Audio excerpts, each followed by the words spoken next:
Summer வந்தாச்சு. What's your plan for this holiday? எங்க கிட்ட விட்டுருங்க, நாங்க பாத்துக்கிறோம். GT Holidays. GT Holidays, South India's #1 travel brand. தமிழர்களின் #1 சாய்ஸ் தமிழ் மேட்ரிமோனி. ஆதன் நேயர்களுக்கு அன்பு வணக்கம். இன்று நம்மோடு மூத்த பத்திரிகையாளர் திருமிகு குபேந்திரன் அவர்கள் உள்ளார். வணக்கம் குபேந்திரன் சார். வணக்கம். தமிழ்நாடு அரசியல் களம் ரொம்ப பரபரப்பாக இருக்கு. இடி டாஸ்மாக் சம்பந்தப்பட்ட இடங்கள்ல ஒரு தொடர் ரெய்டு போயிருக்காங்க. இடியுடைய டைரக்டர் விசாகன் ஐஏஎஸ்க்கு வந்து சம்மன் கொடுத்து விசாரணைக்கு ஆஜராகியிருக்காரு. அவர் மனைவியும் சேர்த்து விசாரணைக்கு ஆஜராகியிருக்காங்க. அது மட்டும் இல்லாமல் ரதீஷ், ஆகாஷ் பாஸ்கரன் போன்றவர்கள் வீட்டில் வந்து ரெய்டு என்பது நடந்திருக்கு. இன்னைக்கு வந்து ஆகாஷ் பாஸ்கரனுக்கு வந்து சம்மன்ஸும் கொடுத்துருக்காங்க இடி. இதெல்லாம் வச்சு பார்க்கும்போது உதயநிதி அவர்கள் சிக்க வைக்கப்படுவார், உதயநிதி அவர்கள் தான் மெயின் டார்கெட் அப்படிங்கிற ரீதியில் எல்லா புலனாய்வு வார பத்திரிகைகளும் எழுதிக்கிட்டு இருக்காங்க. குறிப்பாக டாஸ்மார்க்ல இருந்து ஒரு குறிப்பிட தகுந்த அமௌண்ட்டு பிஎஃப்ஆ போகுது. அந்த பிஎஃப்னா நான் என்ன நினச்சிக்கிட்டு இருந்தேன்னா, டாஸ்மார்க்ல வேலை பார்க்கக்கூடிய ஊழியர்களுக்கு வந்து ப்ராவிடன்ட் ஃபண்டுன்னு நினச்சேன். ஆனால் அந்த பிஎஃப் என்னமோ வேற பார்ட்டி ஃபண்டுங்கிறாங்க. முதல்ல இந்த பார்ட்டி ஃபண்ட் தான் என்ன, எப்படி இந்த மாதிரி விஷயங்கள்லாம் எனக்கு ஒன்றும் தெரியல சார். நீங்கள் தான் சார் கொஞ்சம் சொல்லணும், எப்படி டாஸ்மார்க்ல இருந்து பார்ட்டி ஃபண்டு போகுது, அந்த பின்னணி என்ன சார் இது? இல்லை, கேள்வி கேட்கறது 2 ஸ்டைலு. அது ஒன்று, ஒரு பத்திரிக்கையாளராக எல்லா விவரத்தையும் தெரிஞ்சு வச்சுக்கிட்ட மாதிரி கேள்வி கேட்குறது ஒரு ஸ்டைலு. ஆனால் முதல் முறையாக நம்ம ஆதன் தாமரை ப்ராவிடன்ட் ஃபண்டுன்னு கொண்டு வந்தார் பாருங்க, பயங்கர சிறப்பு. பார்ட்டி ஃபண்டு வாங்குறது உலகத்தில் டீ கடை வரைக்கும் தெரிஞ்சு போச்சு. ஆனால் டாஸ்மாக் எம்ப்ளாய்க்கு ப்ராவிடன்ட் ஃபண்டுக்காக வசூல் பண்ணுறாங்கன்னா என்ன சொல்கிறது? உண்மையிலே தெரியல சார். அதாவது ஒரு நிறுவனத்தில் என்ன மதுபானங்கள் தயாரிக்கப்படுகின்றன, அது வந்து எத்தனை லட்சம் பெட்டிகள் டாஸ்மாக் மூலமாக கொள்முதல் செய்யப்படுகிறது, அது எப்படி சில்லறை கடைகளுக்கு போகிறது, இது வந்து இந்த மதுபான ஆலைகளுக்கும் டாஸ்மாக்கும் இடையே இருக்கிற ஒரு வர்த்தகம். ஆமாம். இதில் என்னென்னா, பெட்டிக்கு ஒரு பாக்ஸுக்கு இவ்வளோ காசு அப்படின்னு ஒரு நிர்ணயம் செய்து மாதந்தோறும் வாங்குறது தான் பார்ட்டி ஃபண்டு.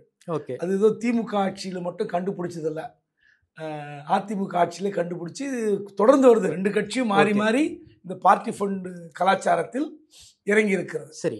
இது வெறும் ஏதோ டாஸ்மாகில் மட்டும் கிடையாது. மணலுக்கும் பார்ட்டி ஃபண்ட் இருக்கு, ஹைவேஸ் டெண்டருக்கும் பார்ட்டி ஃபண்ட் இருக்கு. சரி. ஏதோ பார்ட்டி ஃபண்ட் வந்து டாஸ்மாக்குன்னு சொல்லி ஃபிக்ஸ் ஆனது இல்லை, எல்லா டெண்டர்லையும் எல்லாத்துக்கும் பார்ட்டி ஃபண்டு. சரி. அதாவது எப்படின்னா, முதல்ல ஒரு டெண்டர் விடுறாங்கன்னா அமைச்சரே முடிவு செய்து விட்டு ஒரு தொகையை வாங்கி கொண்டு கட்சி மேலெடுத்து கொடுப்பார்.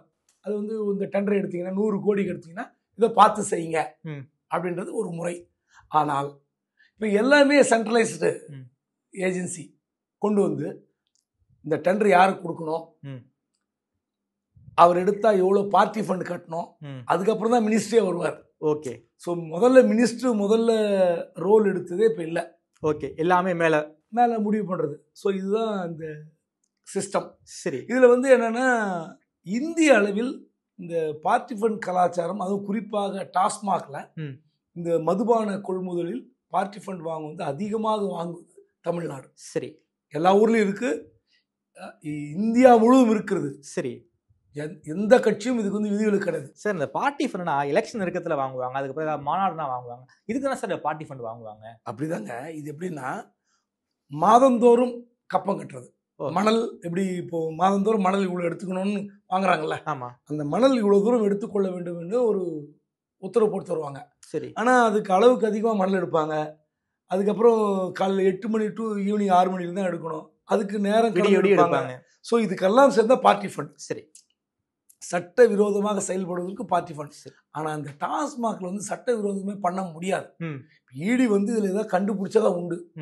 என்னென்னா, மதுபான ஆலை உரிமையாளர்கள் தாங்கள் தயாரிக்கிற பீர், பிராந்தி, விஸ்கி எல்லாமே டாஸ்மாக் மூலமாக தான் சில்லறை கடைகளுக்கு கொண்டு போய் விற்க முடியும். அவங்க மதுபான ஆலை அதிபர்கள் தயாரித்து நேரடியாக சில்லறை கடைகளுக்கு கொண்டு போய் விற்க முடியாது. எக்ஸைஸ் தாசில்தார் வந்து ஒவ்வொரு ஃபேக்டரிலையும் இருப்பார், கண்டிப்பாக இருப்பார். டிசி எக்ஸைஸ் இருப்பாங்க, அவங்கெல்லாம் போட்டு சீல் வைத்த பிறகு வெளியே போகும். ஏனென்றால் என்ன விஷயம்னா, இது வந்து இந்த லைசன்ஸே வந்து ப்ரிவிலேஜ் லைசன்ஸ். இந்த லைசன்ஸ் ஒரு முறை நீங்கள் வாங்கிட்டீங்கன்னா அரசாங்கத்திடமிருந்து உங்களுக்கு நிச்சயமாக ஆர்டர் தரணும். ஓகே. இல்லை கோர்ட்டுக்கு போகலாம். ஆனால் அதெல்லாம் நடைமுறைக்கு சரியாக வராது. கோர்ட்டுக்கு போனால் அவங்களுக்கு வந்து அரசாங்கம் என்ன கெடுபிடி பண்ணணும்னு எல்லாருக்கும் தெரியும். ஆனால் இந்த ப்ரிவிலேஜ் லைசன்ஸில் எப்படின்னா, நீங்கள் வாங்கிட்டு எப்படி கொள்முதல் பண்ணணும், இருக்கிறதுலே ரொம்ப ஸ்ட்ராங்கஸ்ட்டு பாலிசி மேக்கிங். எப்படின்னா, ஒரு தப்பு நடந்தால் அந்த ஆலைக்கே சீல் வச்சிடலாம். ஓகே, ஒரு நீங்கள் வந்து ஸ்பிரிட்டில் இவ்வளோதான், ஒரு பாட்டில் இவ்வளோ ஸ்பிரிட் இருக்கணும், இதெல்லாம் அளவு இருக்குல்ல, அது அளவு கூடினாலோ ஒவ்வொன்றுத்துக்கும் ஒரு டெஸ்டிங் இருக்குது. அதில் ஏதாவது ஒரு பாய்சனஸ் எதாவது கலந்து போய் ஏதாவது கடையில் போய் செத்து போனாலோ ரொம்ப ரிஸ்க் இருக்குது. ஆமாம். ஸோ அதனால் வந்து கடையில் அவங்க ஆலையில் தயாரித்து அவங்க சில்லறையில் போய் விநியோகம் செய்ய முடியாது.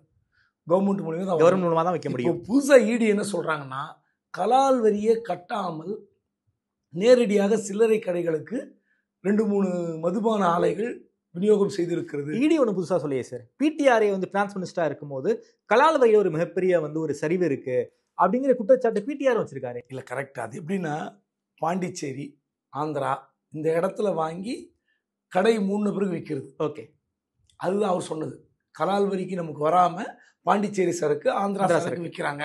விடிய விடிய டாஸ்மாக் பாரில் விற்கிறாங்களே, கடை வந்து இப்போ 11 மணிக்கு திறந்து நைட்டு 10 மணி வரைக்கும் மூடிடுறாங்களே, அதன் பிறகு வந்து பாரில் இருக்கும்.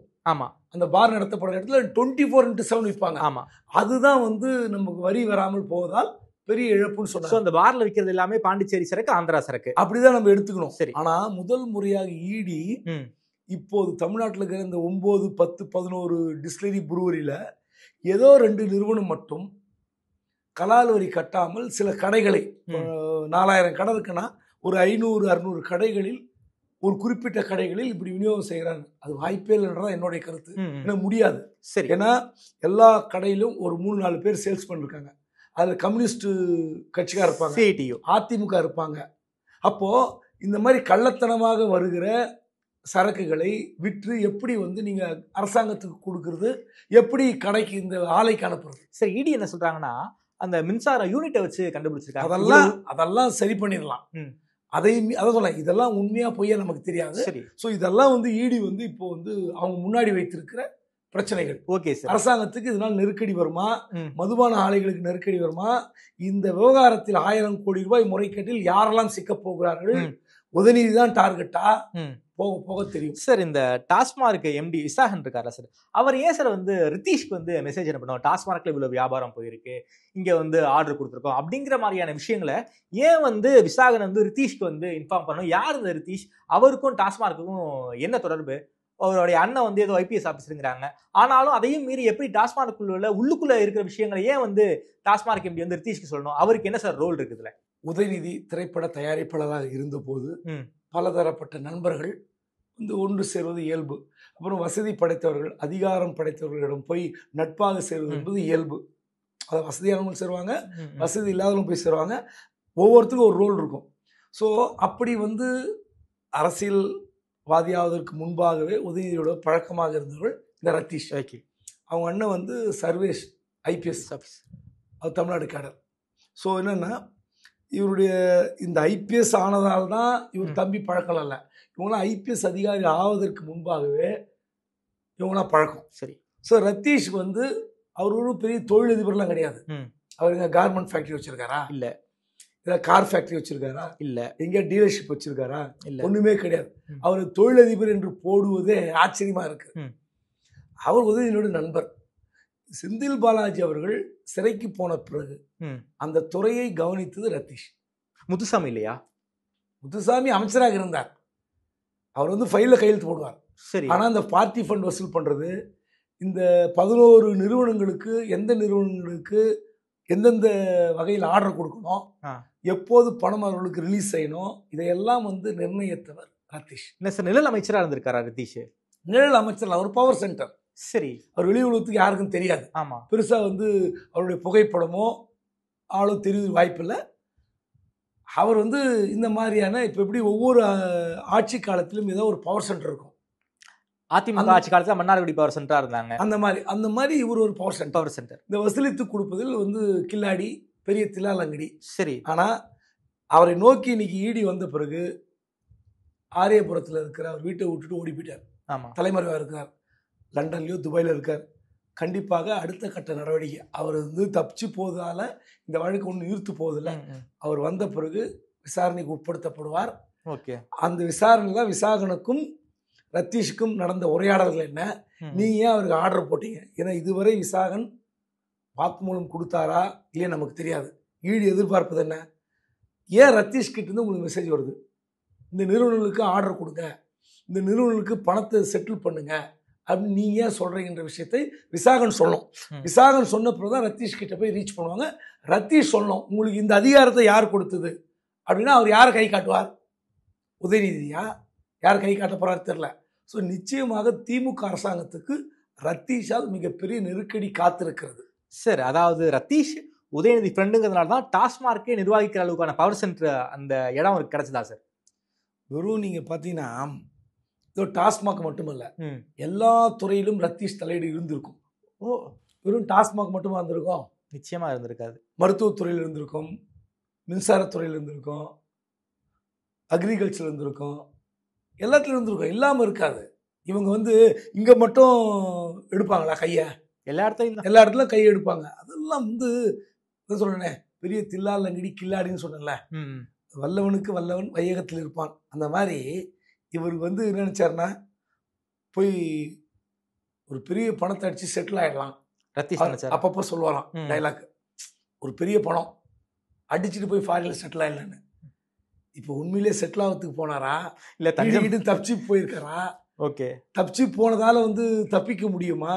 அங்கே லண்டனில் உட்காந்து தங்களுடைய அதிகார மையத்தை வைத்துக்கொண்டு இந்த கேஸை சரி செய்ய முடியுமா? பொலிட்டிக்கலாக அடிக்க ஆரம்பிச்சிட்டாங்கன்னா யாருமே தப்ப முடியாது. ஓகே சார், இதில் இன்னொரு கேரக்டர் ஆகாஷ் பாஸ்கரன். அவர் வந்து குறுகிய காலத்திலேயே வந்து ஒரு 3 படங்கள் தயாரிக்க போகிறாரு. கிட்டத்தட்ட 500 கோடி பட்ஜெட்டுக்குறாங்க. அவர் எப்படி சார் இன்னொரு பவர் சென்டராக வந்து திமுகக்குள்ள உருவானார்? அவருக்கும் உதயநிதிக்கும் என்ன தொடர்பு? குறிப்பாக ரத்தீஷ் வலதுகரம்னா ஆகாஷ் பாஸ்கரன் உதயநிதிக்கு இடதுகரம்லாம் சொல்கிறாங்க. அதெல்லாம் உண்மையா சார்? ரெட் ஜெயின் மூவிஸ்க்காக படங்களை வாங்கி திரையிட்டு காட்டுகிற ஒரு பணியை ஆகாஷ் செய்து வந்திருக்கார். ஆகாஷ் ஒன்றும் வந்து ஏதோ ரோட்டில் போகிற ஆள் இல்லை. அவர் சேலம் பக்கத்தில் ஆத்தூரில் தம்மம்பட்டியை சேர்ந்த ஒரு தொழிலதிபருடைய மகன். நகைக்கடை, லோக்கல் பஸ் சர்வீஸ்லாம் வைத்திருக்கிறார்கள். ஓகே. ஸோ அதன் மூலமாக அவருக்கு ஓரளவுக்கு வசதியான குடும்பம் தான். அவருடைய சகோதரியை அமைச்சர் அன்பில் மகேஷுடைய அத்தை மகன் வாளாடி கார்த்தி அவர் கட்டியிருக்கார். அதன் மூலமாக ஆகாஷ் வந்து இங்கே நெருக்கமாக இருக்கார். அதன் பின்பு கெவின் கேர் குரூப்பில் பொண்ணு எடுத்திருக்கார். ஸோ எல்லாம் பார்த்தீங்கன்னா ஒரு பவர் சென்டரில் தான் இருக்கிறாங்க. இந்த ரெட் ஜெயின் மூவிஸுக்காக இவர் வந்து படத்தை இவர் தான் வாங்கி முடிவெடுக்கிற ஒரு அதிகார மையமாக இருந்திருக்கிறார். அது ஒன்று. இப்போ அதுக்கு அது ஒரு மட்டும் காரணமாக இருக்க முடியாது. சரி, படம் தயாரிக்கலாம், ரெட் ஜெயிண்ட்டுக்காக இன்னொரு மூவிஸை வந்து தயாரிச்சிருக்கலாம், டான் மூவிஸ்னு போட்டு இந்த 3 படம் நீங்கள் சொல்கிற படம் பராசக்தி, இட்லி கடை, இப்படி படம் பண்ணலாம். அதனால் அது ஒன்றும், அதான் சொன்னேன், அவரும் தலைமறைவாக இருக்கார், ரத்தீஷும் தலைமறைவாக இருக்கார். அவர் எதுக்கு தேடுறாங்க, இவர் எதுக்கு தேடுறாங்க? இடி கொடுக்குற நோட், இடி கொடுக்குற ப்ரெஸ் நோட் அல்லது கோர்ட்டில் தாக்கல் செய்கிற அஃபிடவிட், அதுதான் நமக்கு தெரியும். ஓகே சார், இவங்க 2 பேரையும் குறிவிப்பதன் மூலமாக உதயநிதியை தன்னுடைய கட்டுப்பாட்டுக்குள்ளே கொண்டு வரணும்னு இடி நினைக்கிறாங்களா, இல்லை இந்த டார்கெட் உதயநிதி தானா? அமைச்சர்கள் மீதே நடவடிக்கை எடுக்கிறீர்கள், முதலமைச்சர் குடும்பத்தின் மீது நடவடிக்கை இல்லை அப்படின்றது எடப்பாடியுடைய கோரிக்கை. பாஜக கூட்டணிக்கு வந்த பிறகு அமித்ஷாவை சந்தித்த போது ஒரு 10 அமைச்சர்கள் பட்டியலை கொடுக்கிறார், எடப்பாடி கொடுக்கிறார். இந்த 10 அமைச்சர்களை நீங்க அடிச்சீங்கன்னா அதிமுக பாஜக கூட்டணி திமுகவை பற்றி பேச முடியும், ஊழலை பற்றி பேச முடியும். நம்ம வந்து ஒரு 10 மாத காலம் தொடர்ச்சியாக திமுக ஆட்சியினுடைய நிர்வாகத்தை பற்றி பேசுவதற்கு ஒரு வாய்ப்பு இருக்கும். தொடர்ந்து செய்யுங்க இருக்காங்க. அதோட நடவடிக்கை தான் நேரு சிக்கந்து, அமைச்சர் துறை மாறியது, அடுத்து உதயநிதியை டார்கெட் செய்யப்படுவது, இதெல்லாம் அடுத்தடுத்து வரும். இன்னும் தொடர்ந்து இன்னும் சில அமைச்சர்கள் சிக்க போகிறார்கள். அவங்களுக்கும் தெரியும் யார் சிக்க போகிறார்கள், ஈடு என்ன அடிக்க போகுதுன்னு. கண்டிப்பாக இது டிசம்பர் ஜனவரி வரை 2026 ஜனவரி மாதம் வரை ஈடி வந்து துரத்தி அடிக்க போகுது திமுகவை. அதுக்கு என்னெல்லாம் செய்தால் தப்பிக்கலாம்னு திமுகவும் வந்து யோசிக்கும். சட்ட ரீதியான போராட்டம் நடத்த வேண்டியிருக்கும். ஆனால் நீங்கள் தப்பித்து போய் தஞ்சம் அடைவதாலோ அல்ல வெளியில் உக்காந்துக்கிட்டு இதை வந்து டெல்லியில் இருக்கிற விஐபி மகன்களை பிடித்து கொண்டு, இல்லை அங்கே இருக்கிற மத்திய அமைச்சர்களை மாமன் மச்சானை பிடித்து கொண்டு இது சரி செய்ய முடியுமா என்றால் கொஞ்சம் கஷ்டம்தான். ஓகே சார், இந்த ரோட் மேப் போட்டு கொடுத்தது எடப்பாடி தான். எடப்பாடி கொடுத்த ஃபைல்ஸ் மூலமா தான் இந்த ரெய்ட்ஸ் நடந்துகிட்டு இருக்கு நம்ம புரிஞ்சுக்கலாமா சார்? இல்லை, அப்படி கிடையாது. பாஜகவுக்கு தெரியாத விஷயம் இருக்குமா? நிச்சயமா இருக்காது. இப்போ இந்த கூட்டணி ஏற்படுகிற நாளில் மத்திய உள்துறை அமைச்சர் அமித்ஷா அவர்கள் திமுக பற்றி பட்டியல் வாசிச்சாரு சார். 39,000 கோடி ரூபாய்க்கு இந்த ஆட்சியில் ஊழல் நடந்திருக்குன்னு சொல்லி மணல், டாஸ்மாக், இபி, மருத்துவம், ஃபுட்டு எல்லா டிபார்ட்மெண்ட்டும் சொன்னார். அப்படி இருக்கும்போது அவர் எப்படி அந்த வெறுமனே சொல்லிட்டு போனால் அமித்ஷாவுடைய வாய்ஸ் அவ்வளோதானா அப்படின்னு எடப்பாடி கேட்பாரா இல்லையா? நிச்சயமா. நீங்கள் பட்டியல் போட்டீங்க, என்னென்ன துறைன்னு சொல்லிட்டீங்க, அப்போ வந்து நடவடிக்கை எடுத்தால் அது ஒன்றுமே இல்லாமல் காணாமல் போயிடுச்சுன்னா என்ன அர்த்தம்? அதனோட தொடர்ச்சி என்ன? சும்மா அப்பப்போ வரீங்க, ஐடி, இடி எல்லாம் ரைடு நடக்குது, ஆனால் ஒன்றுமே நடக்க மாட்டேங்குது. அதனால் எடப்பாடி விடுவாரா? நிச்சயம் விட மாட்டார். ஓகே சார், அப்படின்னா வரக்கூடிய காலம் திமுகவுக்கு போதாத காலம்னு சொல்ல வரீங்களா சார்? போதாத காலம் அல்ல, அதுக்கு மேலே இருக்கும். எப்படி போதாத காலம்? நீங்கள் அதிமுக ஆட்சி காலத்தில் எப்படிலாம் ஊழல் நடந்துன்னு தொடர்ச்சியாக நான் பேசியிருக்கேன். ஆமாம், உங்களுக்கு பேட்டி கொடுத்துருக்கேன், டிவிலையும் பேசியிருக்கீங்க. அப்போது திமுக ஆட்சிக்கு ஏன் வரணும், சரி வந்த பிறகு என்ன செய்யணும், அதை நம்ம சொல்லியிருக்கிறோம். அதிகாரிகள் பேச்சை கேட்காதீங்க, ஊழல் பர்சன்டேஜை குறைங்க, கட்சிக்காரர்களை அரவணையுங்கள், இதெல்லாம் சொல்லியிருக்கிறோம். ஆனால் அப்படி தான் நடந்திருக்குதா? இல்லை. அதிகாரிகளுடைய ஆட்டம் தான் அதிகமாக இருக்கிறது. அடுத்து இந்த ஊழல் சதவீதம் குறைந்திருக்கிறதா? அதிமுக ஆட்சி காலத்தில் இருப்பதை விட டபுள் மடங்காக இருக்குது, 3 மடங்காக இருக்குது. சரி, கட்சிக்காரங்க நல்லா இருக்காங்களா? கட்சிக்காரர் நல்லா இல்லை. நீங்கள் அதிமுக ஆட்சி காலத்துலேயே அதே டெண்டர் பேக்கேஜ், அப்புறம் அந்த மாதிரி அவங்களாம் அந்த காலத்தில் அவங்களே அமைச்சர்களே வந்து நிறுவனங்களை தொடங்கி வியாபாரம் பண்ணிக்கிட்டாங்க. அதே மாதிரி திமுகவும் 10 ஆண்டு காலமாக திமுகவை வந்து கட்சிக்காரன் எவ்வளோ கஷ்டப்பட்டுருப்பான். அந்த கட்சிக்காரனுடைய நிலைமை என்ன? அவனுக்கு ஒரு டெண்டர் கொடுத்துருப்பீங்களா? அவனுக்கு ஒரு ரோட் கான்ட்ராக்ட் கொடுத்துருப்பீங்களா? அவனுக்கு ஒரு இபி கான்ட்ராக்ட் கொடுத்தீங்களா? அவனுக்கு ஒரு ஃபுட் கான்ட்ராக்ட் கொடுத்தீங்களா? அதிமுக ஆட்சி காலத்தில் யாரெல்லாம் செய்தார்களோ அவர்களுக்கே டெண்டர். அப்படி இல்லையா இவங்கள திரும்ப கம்பெனி ஆரம்பிக்கிறது. ஏன்னா கார்பரேட் கம்பெனி நடத்துறீங்க, ஆட்சி நடத்துறாங்க. கட்சி இருந்தால் தான் ஆட்சிக்கு வர முடியும். சரி, இப்படிலாம் இருக்கும்போது எப்படி சார் சிஎம் வந்து 200 தொகுதிகளையும் ஜெயிப்போம்னு சொல்றாரு? ரியாலிட்டி சிஎம்க்கு தெரியலையா என்ன? ஆசைப்படுறது வந்து தனி மனித விருப்பம். அதுவும் அதிகாரத்துடைய உச்சத்தில் உட்கார்ந்துருக்கிற மனிதனுடைய ஆசை எப்படி இருக்கும்? அது கட்டுப்படுத்த முடியுமா? நிச்சயமா சொல்லலாம். இன்னைக்கு நீங்கள் இன்னைக்கு எடுத்தால் கூட பர்சன்டேஜ் சர்வே எதை எடுத்தாலும் திமுக ப்ளஸ்ஸாக இருக்கும். மக்கள் வந்து எப்படி உண்மையை சொல்லுவாங்க? ஒரு சமயத்தில் ஒரு காணொளி பார்த்தேன், ஒரு யூடியூபர் போய் பஸ்ஸில் எடுக்கிறார், கண்டக்டர் டிரைவர்லாம் போய் எடுக்கிறார், சிறப்பான ஆட்சின்றாங்க. அப்போ கண்டக்டர் ஏன் போராடுறாங்க? ஒரு கண்டக்டர் டிரைவர் கூட இந்த ஆட்சியில் வந்து நாங்கள் நல்லா இருக்குன்னு சொல்கிறாங்க தவிர எங்களுக்கு இப்படி தான் செய்யலைன்னு சொல்ல. அப்போ என்ன அர்த்தம்? வெளிப்படையாக சொல்லுவது என்பது ஏற்கவே முடியாது. உங்ககிட்ட வந்து ஒரு கேமரா முன்னாடி வச்சுக்கிட்டு நீங்கள் யாருக்கு ஓட்டு பண்ணு ஒரு ஃபார்ம் கொடுத்தீங்கன்னு வச்சுங்களேன், கேமரா முன்னாடி நீங்கள் போடும்போது கண்டிப்பாக உண்மை போட மாட்டீங்க. ஆமாம். எதுக்கு இவர் யார், எந்த ஏஜென்சி நமக்கு தெரியுன்ட்டு எல்லாமே அவங்க ஃபேவராக இருக்கிற மாதிரி பார்த்து போட்டு கொடுத்துருவீங்க. அதை சர்வேலாம் நம்பவே முடியாது. 10 ஆண்டு கால ஆன்டி இன்கம்பன்சிக்கு திமுக ஆட்சிக்கு வந்தது. ஆனால் வந்த பிறகு எப்படி நடத்தணும்? மத்தியில் இருக்கிற பாஜக தமிழ்நாட்டில் கால் ஊன்றக்கூடாது அப்படின்னு நினச்சின்னா நீங்கள் என்ன பண்ணிருக்கணும்? உங்களை ஏன் இடி துரத்துது, ஏன் ஐடி துரத்துது? வராத மாதிரி உங்களால் ஆட்சி நடத்த முடியாதா? ஊழல் சதவீதத்தை குறைக்க முடியாதா? கட்சிக்காரெல்லாம் புலம்புறானாங்க. அப்போ எந்த கோரிக்கைகளை நாம் வந்து செய்யணும், எதை செய்யக்கூடாது, அது உங்களுக்கு தெரியாதா? சிஎம் சொல்லலாம் 200+ ரைட்டு, பார்ப்போம். ஓகே சார், அதே போல் வந்து அதிமுக முன்னாள் அமைச்சர்கள் வீட்டுக்கு வந்து ரைடெல்லாம் வந்து டிவிஎஸ்சி போனாங்க. சமீபத்தில் கூட சேவூர் ராமச்சந்திரன் நீதிபதி போன்ற லாஸ்ட் எம்எல்ஏ அவங்க வீட்டுக்குலாம் ரைடு போயிருக்காங்க, கேஸ் எல்லாம் போட்டிருக்காங்க. ஆனால் அவங்க திமுக தரப்பும் எந்த அளவுக்கு ப்ரொசீட் பண்ண மாதிரி தெரியலையே சார். வேலுமணி வீட்டுக்கு போனாங்க, தங்கமணி வீட்டுக்குலாம் போனாங்க, ஆனால் பெருசாக எஃப்ஐஆர் போட்ட மாதிரி தெரியலையே சார். டிவிஎஸ்சியும் இதுவும் அண்டர்ஸ்டாண்டிங் இருக்கா என்ன 2 பேருக்கும்? ஆளுங்கட்சி மீது மத்திய அரசுடைய ஏஜென்சிகள் வந்து அடிக்கும் போது நீங்கள் அதிமுக வீட்டில் ரைடு நடக்கிறது என்ன பெரிய விஷயம் சார்? பெரிய விஷயம் இல்லை சார். கடந்த முறை ரைடெல்லாம் போனாங்க, ஆனால் எஃப்ஐஆர் கூட போடலைங்கிற குற்றச்சாட்டெல்லாம் அறப்போட செய்யாமல் நிற்கிறாரு. அதான் சொல்கிறேன், நீங்கள் முன்னாள் அமைச்சர்கள் மீது எடுத்த நடவடிக்கை பற்றி கேட்குறீங்க. ஆமாம். பதில் சொல்ல வேண்டிய திமுக அரசாங்கம்ல என்ன பண்ணாங்க? இந்த ஆட்சியில் யார் கோல் வச்சினார்கள்? எந்த அதிகாரி உங்களுக்கு போட்டு கொடுப்பாங்க? கார்த்திகேயன் முனிசிபல் அட்மினிஸ்ட்ரேஷன் இருந்தார். அவர் அப்படி எங்கே வந்தார்? அதே முனிசிபல் அட்மினிஸ்ட்ரேஷன். ஆமாம். மருத்துவத்துறை செயலாளர் ராதாகிருஷ்ணன் கடந்த ஆட்சி காலத்தினார், அவரே தொடர்கிறார். ஆமாம்.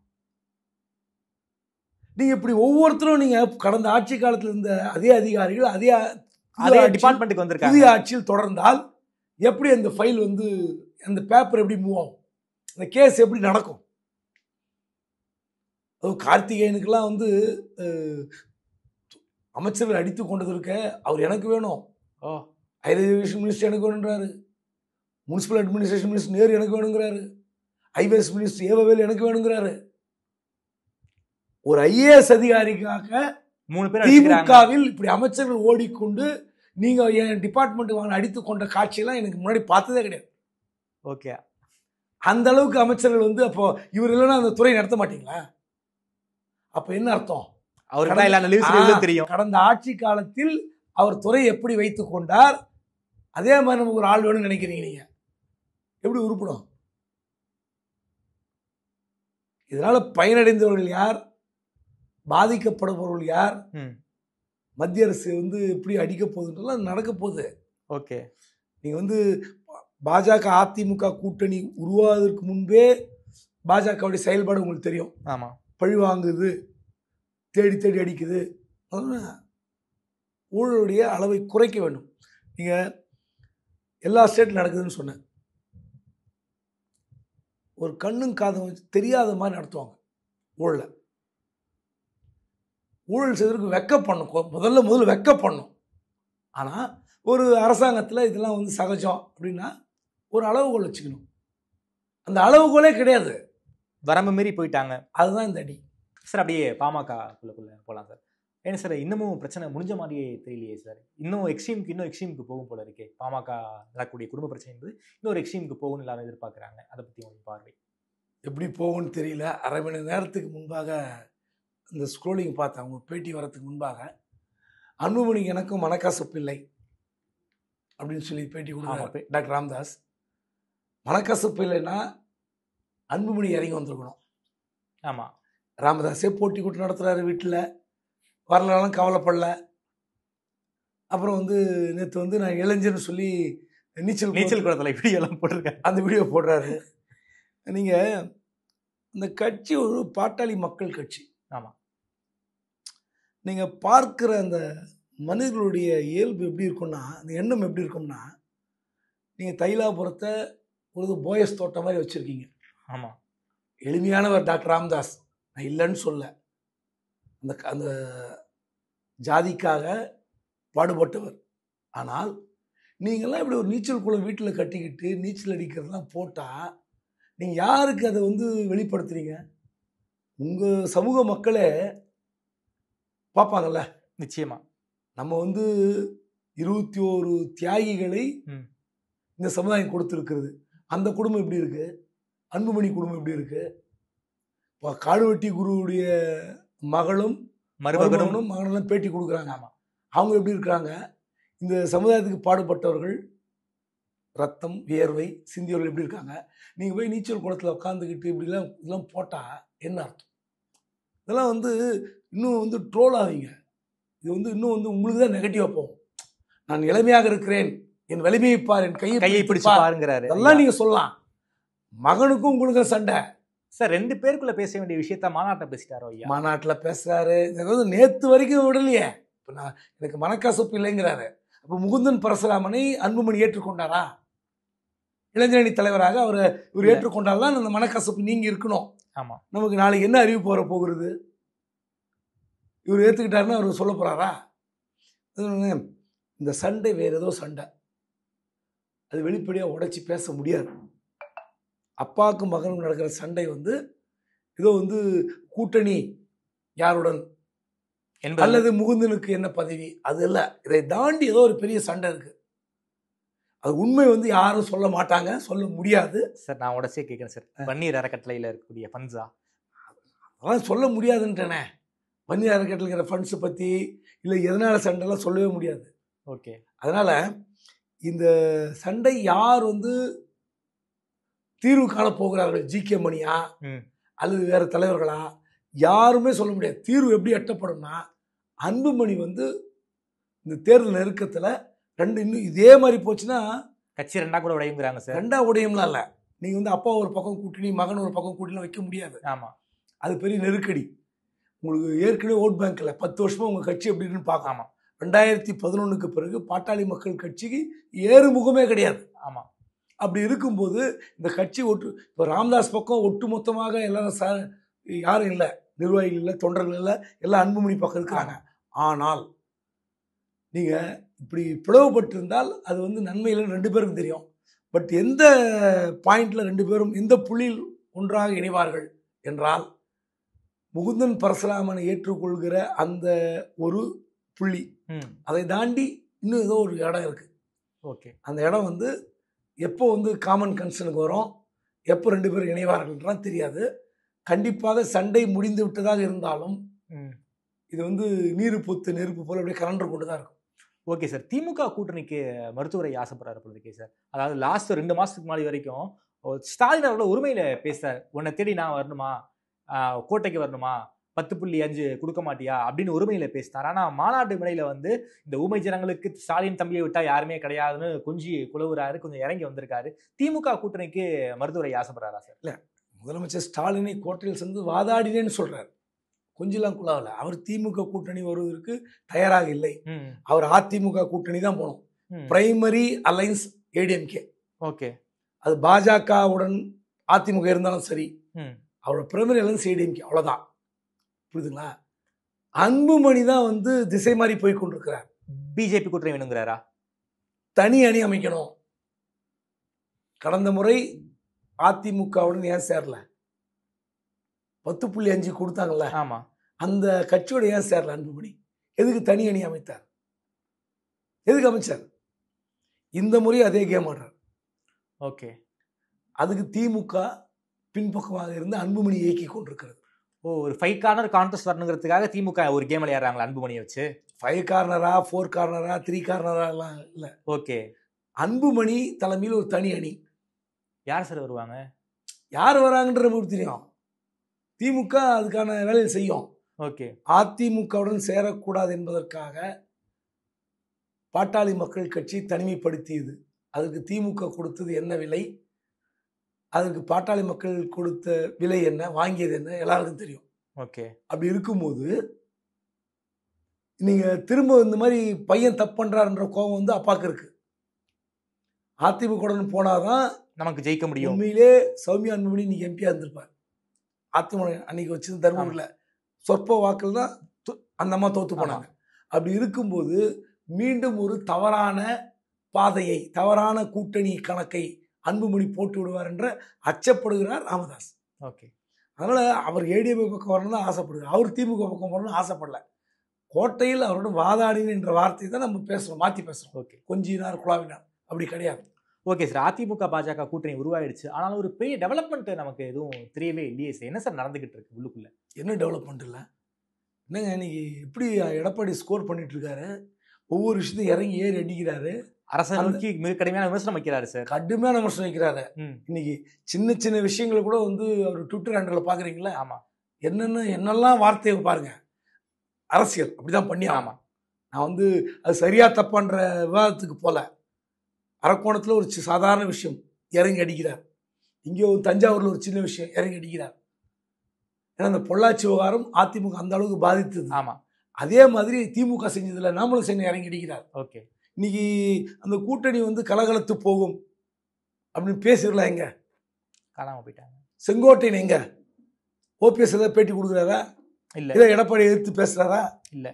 டிடிவி எங்கேயாவது எடப்பாடி இருக்க மாட்டார், யார் சொன்னது வார்த்தையா? டிடிவி தினகரன். எடப்பாடி இருக்க மாட்டார், புதிய ஒருவர் வருவார், இங்கே ஒரு வார்த்தை இப்படி வார்த்தை விடுறாரா? 2 பேரையும் ஆஃப் பண்ணது யாரு? பிஜேபியா சார்? அப்புறம் அதனால எடப்பாடி ஸ்கோர் பண்ணிட்டு தான் இருக்கார். அரசியல் ரீதியாக திமுக எதிராக ஸ்கோர் பண்ணிட்டு இருக்காரு. பாஜகவுடைய தலைவர் வந்து அவர் சட்டிலா பிளே பண்றாரு. அண்ணாமலை மாதிரிலாம் பண்ண முடியாது. அண்ணாமலை மாதிரி எடுத்தங்கவுத்தலாம் பண்ண முடியாது. என்ன அது எடுத்தங்கவுத்தம் பண்ணி தான் அவர் என்ன கதியில் இருக்காருன்னு பார்க்குறோம். அண்ணாமலை என்ன பெரிய டால் லீடர்லாம் நீங்கள் சொல்லிக்கலாம். அண்ணாமலை மாதிரி பேச முடியுமா? அண்ணாமலை மாதிரி செயல்பட முடியுமா? அண்ணாமலை மாதிரி இப்படி அட்ரஸ்லாம் இருக்க முடியுமா? அதுக்கு பதில் இருக்கா? வார் ரூமில் என்ன வேணா நீங்கள் போடலாம். அண்ணாமலை இல்லையா? அண்ணாமலை இல்லை என்றால் பாஜக தூங்கி கொண்டிருக்குன்னு எழுத வைக்கிறார் பத்திரிகையில். அண்ணாமலை இருந்த போது பாஜக வீரியமாக செயல்பட்டு வீறு கொண்டு இருந்தது அப்படிலாம் போடுறாரு. அண்ணாமலை எப்படி இருக்காரு இப்போ? சார் அவரே தான் சொல்றாரு சார், நான் ஆடு மாடு கூட நான் சந்தோஷமா இருக்கேன், எனக்கு பதவி ஆசை இல்லைங்கிறாரு. அது ஆடு மாடு தான் நம்பும், யாரை நம்புவாங்களா? இந்த ஆடு மாடு கூட நம்பாது. என்னங்க பேசுறீங்க?